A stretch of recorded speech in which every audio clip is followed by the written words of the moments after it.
The script, did you know you were going to be doing something that was going to be popular and thought about for years to come?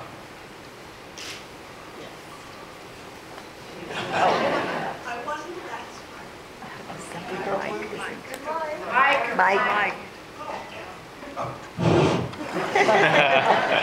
I didn't realize how great it was, but I did like it a lot, and I thought it would be more too, but not as much as they did.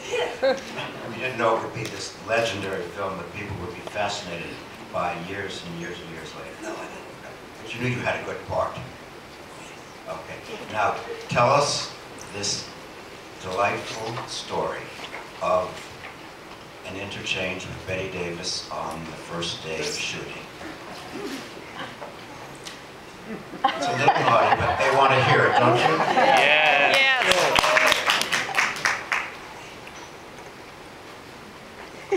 I'm not sure I remember. Oh yeah. I said good morning the first day I met her, and she said, oh shit, good manners.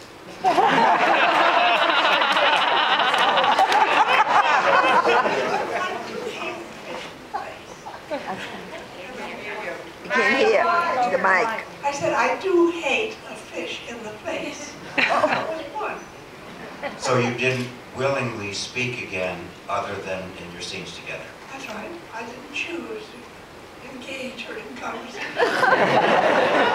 But it's called acting. You never know from the film because they play best friends in the film, and you, Karen Richards, is a wonderful best friend. It's called acting. That's what we call it. Now, last night we were celebrating the centennial of Kazan, and Celeste Holm won the Academy Award, directed by Kazan, in Gentleman's Agreement. And then a few years later, you won an Oscar nomination for All About Eve, directed by Joe Mankiewicz. They were both obviously great directors. Oh, indeed. Indeed they were. What made them special? I think this is a terrible thing to say, but I like directors best who leave me alone. I feel I'm most at home being free to be the way I want to be. And that's what I... So, and of course it's in the casting. They cast you properly. Evidently. And so they trusted you. They trusted, obviously so. They trusted me, and They I trusted- trusted them, and everything was fine. Yeah. How did you feel about them personally as people, Mr. Kazan versus Mr. Mankiewicz? Were they different folks? Quite different. Quite different. I like them both very much. We got along together very well.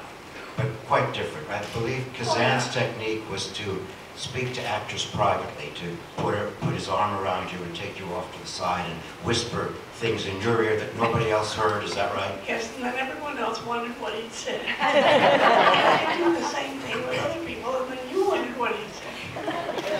So that kept on. And it was Mr. Mankiewicz different in that approach. He didn't engage you in that extremely personal way. No. We all got along just fine.